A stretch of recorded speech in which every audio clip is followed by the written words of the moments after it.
पुस्तक का नाम शाकाहार। शरीर शास्त्रियों के अनुसार स्वास्थ्य संरक्षण के लिए जिन रसायनों की आवश्यकता पड़ती है उनमें कैल्शियम, फास्फोरस, लौह, पोटाश आदि तत्व हैं जो प्राकृतिक रूप से फलों और शाकों में पाए जाते हैं। औषध रूप में इन्हें लिया जाए तो वे रक्त में इस तरह घुल नहीं पाते जैसे कि फलों एवं शाकों के द्वारा ग्रहण करने पर शरीर में घुलते हैं और उसके अंग बन जाते हैं। आंवला, टमाटर, मौसमी जैसे फलों में विटामिन सी की समुचित मात्रा रहती है। गाजर, चुकंदर, बंद गोभी जैसे सामान्य एवं सस्ते शाकों में विटामिन ए की पूर्ति सहज ही हो जाती है। सस्ता पड़ने वाला और कहीं भी उगाया जा सकने वाला केला तक vitamin A, B, C, D और ई से भरपूर होता है। संसार के अन्य देशों की अपेक्षा अपने देश में फल और शाकों की कमी है। कुछ फल महंगे पड़ते हैं तो उनके स्थान पर सस्ते फल अपनाकर काम चलाया जा सकता है। अमरूद, आम, बेर, जामुन आदि फल अपनी ऋतुओं पर प्रायः सस्ते ही पड़ते हैं। खरबूजा, तरबूजा, ककड़ी, खीरा आदि बेलों पर लगने वाले फल आर्थिक दृष्टि से कमजोर व्यक्तियों के लिए महंगे फलों की आवश्यकता पूरी करते हैं। गाजर, टमाटर, मूली, भिंडी आदि शाक ऐसे हैं जिन्हें कच्चा ही खाया जा सकता है। नींबू और आंवला भी अपने मौसम के समय अधिक महंगे नहीं पड़ते, परंतु उपयोगिता की दृष्टि से उनकी गिनती किसी कीमती फलों से कम नहीं की जा सकती। जैसा कि कहा जा चुका है, शाक तरकारियों के रूप में अपने देश में जो कुछ उपलब्ध होता है और जिनका प्रयोग किया जाता है उन्हें पकाने का ढंग ऐसा है कि उसके शाक भाजियों का पोषक तत्व ही नष्ट हो जाता है। शाक भाजियों के पकाने आमतौर पर बहुत भूल की जाती है। यह नहीं सोचा जाता कि अधिक जलने भूनने से उनके पोषक तत्व नष्ट हो जाएंगे और फिर उस निर्जीव निसत्व भोजन से पेट भरने की अतिरिक्त और कोई प्रयोजन सिद्ध नहीं होगा। शाक तरकारियों को पकाने में यदि समुचित सावधानी बरती जाए तो उनकी उपयोगिता अक्षुण्ण बन रह सकती है। ताजी अच्छी तरकारियां ही छांटी जानी चाहिए। सस्तेपन के लोभ में सड़ी गली और बासी कुसी नई खरीदी जानी चाहिए। खराब चीजें खरीदने से पैसा चला गया तो पैसा खर्च होने का दर्द कम करने के लिए स्वास्थ्य गंवा देने का खतरा मोल लेना कोई बुद्धिमत्ता नहीं है। शाक तरकारियों को पकाने के लिए चढ़ाने से पूर्व उन्हें अच्छी तरह धोकर साफ कर लेना भी आवश्यक है ताकि उनके ऊपर चिपकी हुई गंदगी से ठीक तरह छुटकारा पाया जा सके। इसके बाद उन्हें इतना ही पकाया जाना चाहिए जितने से वे खाने योग्य थोड़ी मुलायम हो सकें। घुल जाने के लिए उन्हें देर तक पकाते रहने से उनका पोषक तत्व ही नष्ट हो जाता है। जहां तक संभव हो शाक तरकारियों और दाल दलिया आदि को पानी में उबालने की अपेक्षा भाप से उबालना चाहिए। तेज आग की अपेक्षा मंदी आग का उपयोग करना उनके पोषक तत्वों की सुरक्षा के लिए अधिक उपयोगी है। जब पानी खौलने लगे तब उसमें सब्जियां डालिए। आरंभ में ही डाल देने पर उनका देर तक अग्नि संस्कार हो जाने से अपना गुण खो बैठती हैं।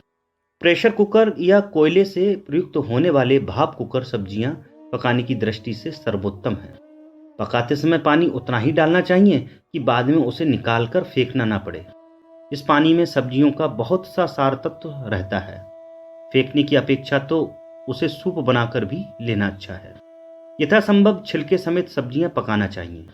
छिलके उन्हें शाक फलों के निकालना चाहिए जो बहुत कड़े हों और खाने में खराब लगते हों। इसी प्रकार फलों को भी यथासंभव छिलके समेत ही उपयोग में लाना चाहिए। कढ़ाई का उपयोग सबसे अधिक हानिकारक है। पैंदा ही काला नहीं रहता, अपितु वह हर खाद्य पदार्थ का प्राकृतिक सौंदर्य नष्ट करके उसे भी काला कलूटा, कलुषित और कुपाच्य बना देती है। तलने और भूनने के बराबर खाद्य पदार्थों के साथ दूसरा कोई अत्याचार नहीं है जो किया जाता हो।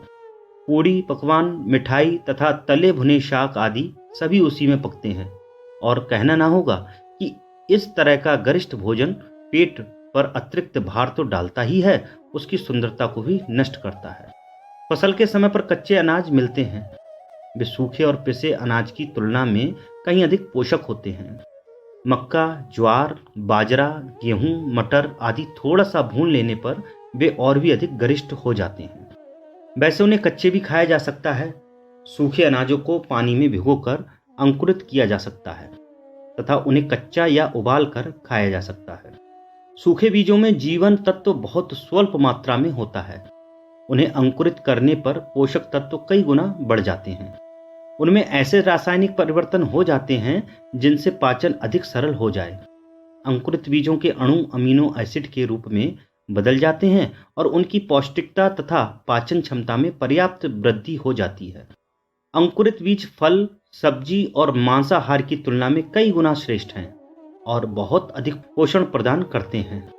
गेहूं, जौ, सोयाबीन, मूंग, मसूर, चना, मटर, मूंगफली जैसे बीजों को उनके प्राकृतिक रूप में ही खाया जाए तो वे साधारण आटे या दाल के रूप में खाने की अपेक्षा अधिक गुणकारी सिद्ध होते हैं। बिना पकाए हुए अनाजों के प्रयोग में गेहूं की घास बनाकर खाने की एक नई कड़ी और जुड़ी है और उस विधि को प्रयोगकर्ताओं तथा उपयोग करने वालों ने अतीब उपयोगी बताया है। अमेरिका की एक महिला डॉक्टर एन बिरामोर ने यह बताया है कि किस प्रकार गेहूं की घास का उपयोग विभिन्न रोगों की चिकित्सा में उपयोगी और प्रभावकारी सिद्ध होता है। गेहूं की घास से हरित रक्त बनाने की विधि बहुत सरल है। कुछ टोकरे या रद्दी पेटियों में खाद मिली मिट्टी भर दी जाती है। इनकी संख्या 10-12 होनी चाहिए। प्रत्येक टोकरी में बारी बारी से गेहूं के अच्छे बीज बो दिए जाते हैं। उन्हें छाया में रख दिया जाता है और पानी दिया जाता रहता है। 3-4 दिन में ही ये बीज उग आते हैं और 8-10 दिन में करीब 7-8 इंच ऊंचे हो जाते हैं। इस प्रकार 10-12 दिन में पहले बोए बीजों से उगे 30-40 पौधे उखाड़कर उनकी जड़ें काट दीजिए। अंकुरों को धोकर थोड़े पानी के साथ मिलाकर सिल पर पीसकर कपड़े में छान लीजिए। इस प्रकार जो पेय तैयार होता है उसे 1 गिलास प्रतिदिन पीने से संपूर्ण पोषक तत्वों की आवश्यकता पूरी हो जाती है। इस गेहूं घास के चमत्कारी परिणामों का सविस्तार उल्लेख करते हुए डॉक्टर विरमोर ने एक और प्रयोग लिखा है जो गेहूं घास के बराबर तो नहीं फिर भी बहुत कुछ लाभदायक है।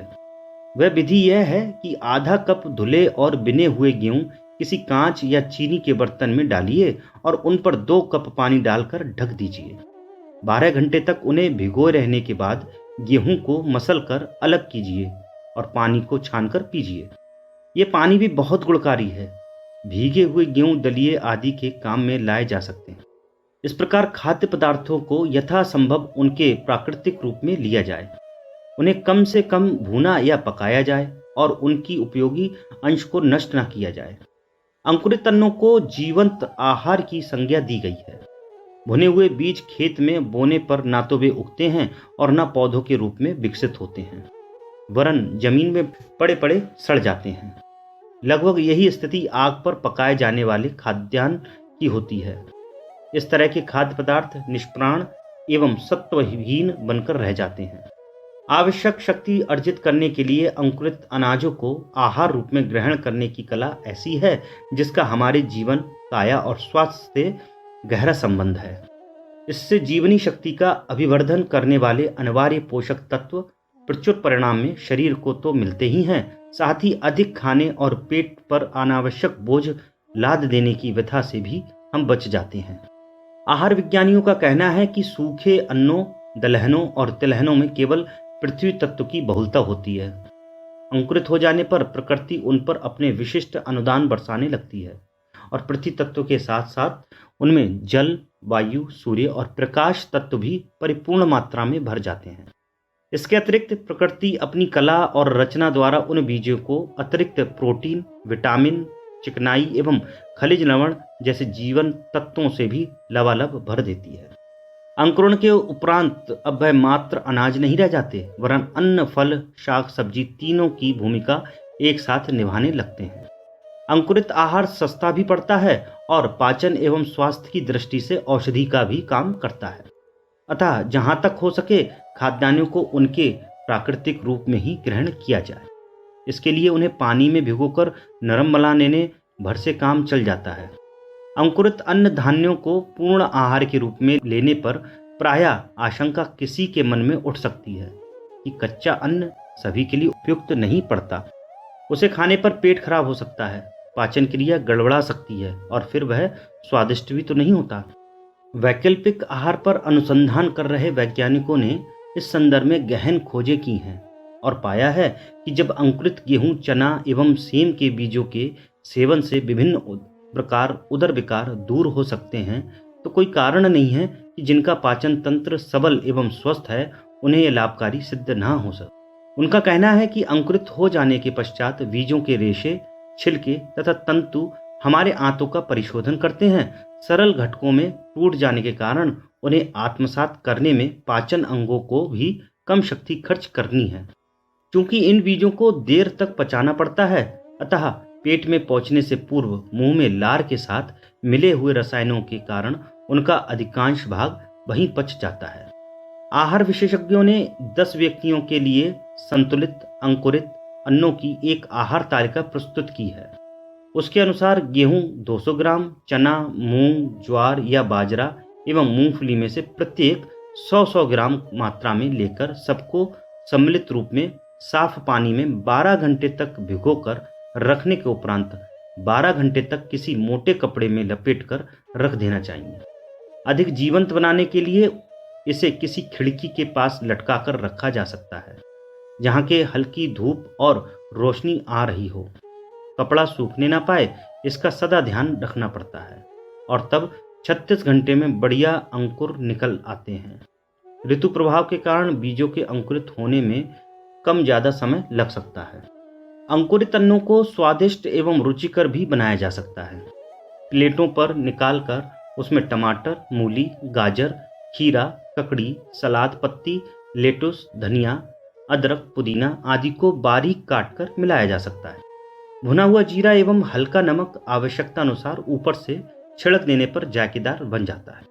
मीठा एवं स्वादिष्ट बनाने के लिए गुड़, पिंड खजूर, नारियल, नींबू, अंगूर, इलायची आदि डाल देने पर पुष्टिकारक व्यंजन तैयार हो जाता है। भारतीय पोषणविदों ने अंकुरित अन्नों की पोषण क्षमता पर गंभीरता पूर्वक अनुसंधान किया है और पाया है कि इस तरह के खाद्यान्न पौष्टिकता की दृष्टि से मनुष्य के लिए सर्वोत्तम आहार है।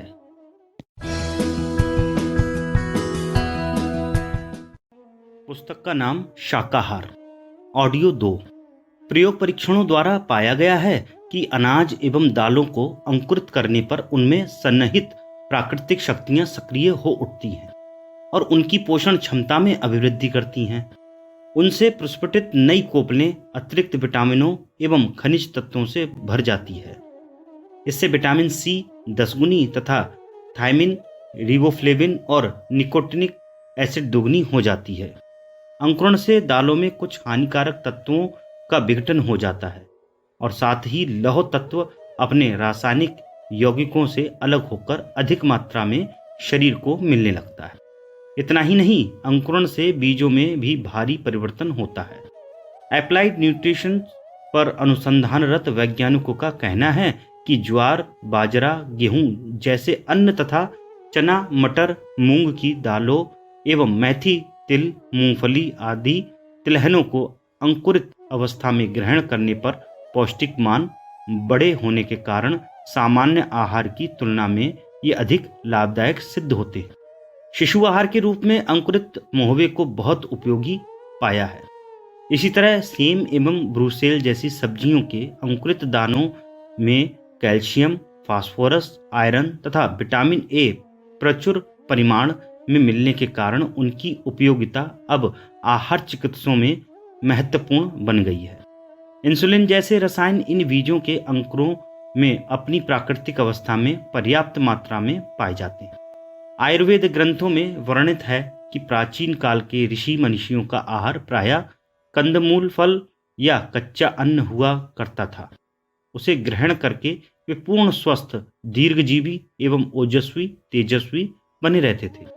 ईसाई धर्मग्रंथ बाइबिल में भी इसी तरह उल्लेख मिलता है कि अनाजों को उनके प्राकृतिक रूप में रखकर लोग 100 वर्ष की आयु पा लेते थे। आज भी कच्चा आहार उतना ही उपयोगी हो सकता है जितना कि पहले कभी था। आहार विहार में परिवर्तन करके न केवल लंबी अवधि तक शारीरिक मानसिक स्वास्थ्य को अक्षुण्ण बनाए रखा जा सकता है, वरन जीवंत अन्न, धान्यों, फलों, सब्जियों का उपयोग करके कायाकल्प जैसा नवजीवन प्राप्त किया जा सकता है। जीवंत आहार की प्रमुख विशिष्टता यह है कि शारीरिक परिपुष्टता एवं मानसिक विकास के लिए जिन आवश्यक पोषक तत्वों, एंजाइमों, विटामिनों आदि की आवश्यकता पड़ती है वे इसमें प्रचुरता से विद्यमान रहते हैं।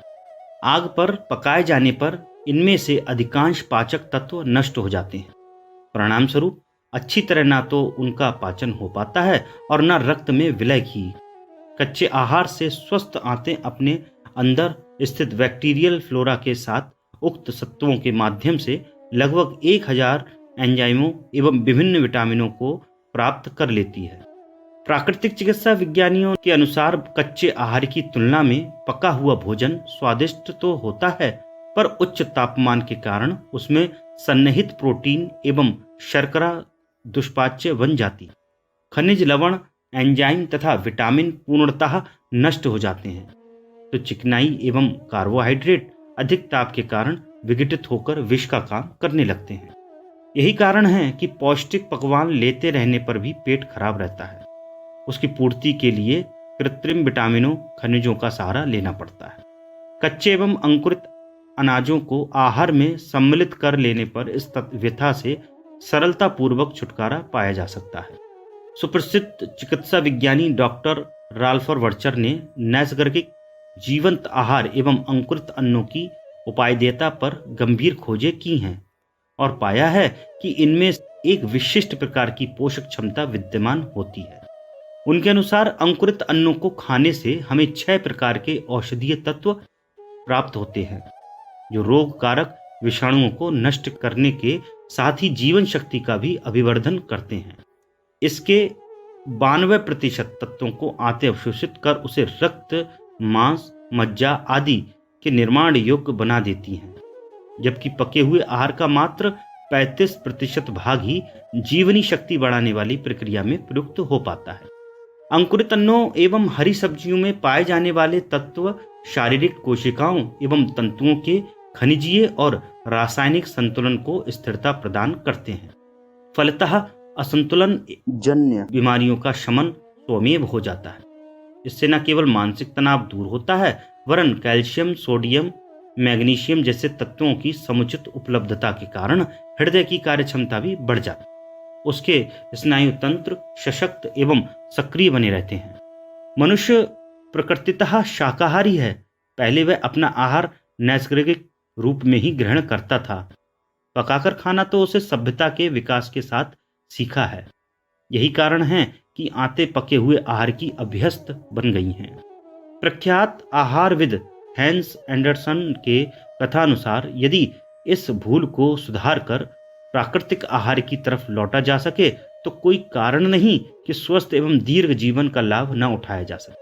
अनुसंधान पूर्ण अपनी कृति द न्यू फूड थेरेपी में उनने कहा है कि वैज्ञानिक खोजों एवं परीक्षणों द्वारा जब यह सिद्ध हो गया है कि कच्चे अन्न, फल एवं सब्जियां सूर्य किरणों की शक्ति को अवशोषित कर अपने बीज कोशों में अवधारित कर लेती हैं, प्राकृतिक रूप में इन्हें खाने पर उस ऊर्जा भंडार को हमारी आंत्र कोशिकाएं पीछे आत्मसात कर लेती हैं और उसे पचाने में भी उन्हें कोई विशेष श्रम नहीं करना पड़ता।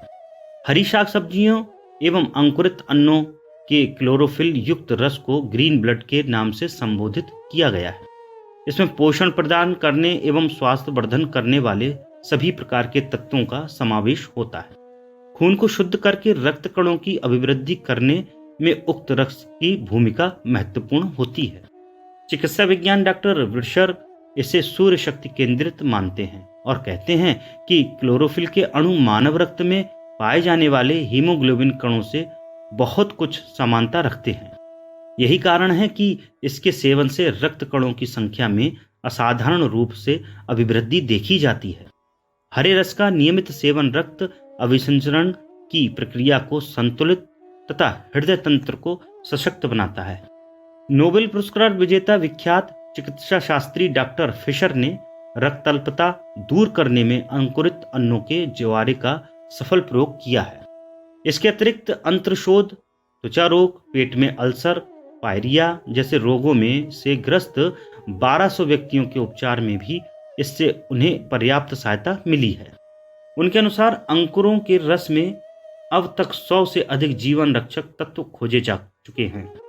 परीक्षणोपरांत उन्होंने अंकुरित गेहूं को पूर्ण आहार बताया है और कहा है कि एक ग्रास अंकुर में जितने अधिक पोषक तत्व पाए जाते हैं उसकी तुलना में 25 गुनी अधिक शाक सब्जियां भी मिलकर उसकी पूर्ति नहीं कर सकती। शरीर के अंदर एकत्र दूषित पदार्थों को दूर कर रस रक्त का परिशोधन अभिवर्धन करने में यह महत्वपूर्ण भूमिका निभाता है। प्राकृतिक चिकित्सा संबंधी संस्था हिपोक्रेट हेल्थ इंस्टीट्यूट में वह अपने मरीजों का ज्वारे के रस से उपचार करती है। उनके अनुसार जीवंत आहार से कितने ही रोगियों को नवजीवन मिला है। इस प्रयोग के लिए उनने गेहूं को सबसे अधिक उपयोगी पाया है। इसके अंकुरों में कैंसर रोधी लेट्राइल नामक एंजाइम बहुत अधिक मात्रा में पाया जाता है। डॉक्टर लेट्राइल के अनुसार मूल बीज में जितनी मात्रा में लेट्राइल होता है, अंकुरित अन्नों एवं कच्ची सब्जियों में यह 100 गुना अधिक पाया जाता है। इसी तरह सेम के बीजों को अंकुरित कर लेने पर उसमें सन्निहित इंसुलिन कई गुना अधिक बढ़ जाता है। मधुमेह रोगियों के लिए अंकुरित सेम बहुत लाभकारी सिद्ध हुआ है। आहार विज्ञानियों का कहना है कि किसी अन्न धान्य दाल आदि के अंकुर अपने आरंभिक काल में विटामिनों के भंडार होते हैं। इनमें विटामिन बी कॉम्प्लेक्स, सी, ई तथा एफ प्रचुर मात्रा में विद्यमान होते हैं।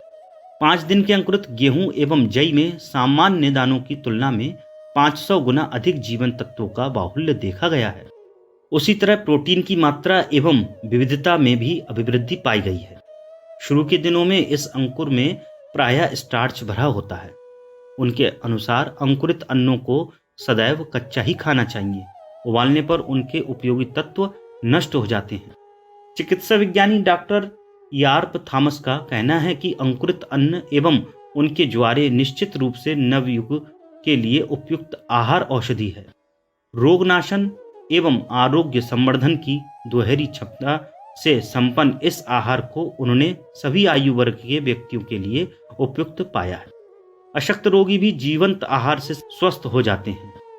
इस प्रयोग में ऐसे लोगों को आरंभ में गेहूं के स्वस्थ बीजों को 2 कप पानी में 24 घंटे भिगोकर रखने पर तैयार किया जाता है। प्रतिदिन 2-3 गिलास इस पानी को छानकर देते रहने पर शरीर का वजन भी बढ़ता है, स्फूर्ति भी आती है तथा जीवनी शक्ति भी बढ़ती है।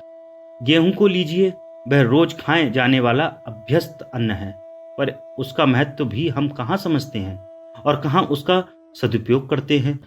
गेहूं का छिलका, जिसे भूसी या चोकर कहा जाता है, आमतौर से उसे छानकर फेंक देते हैं और ये भूल जाते हैं कि उनमें बहुमूल्य जीवन तत्व, विटामिन और खनिज मिनरल भरे होते हैं।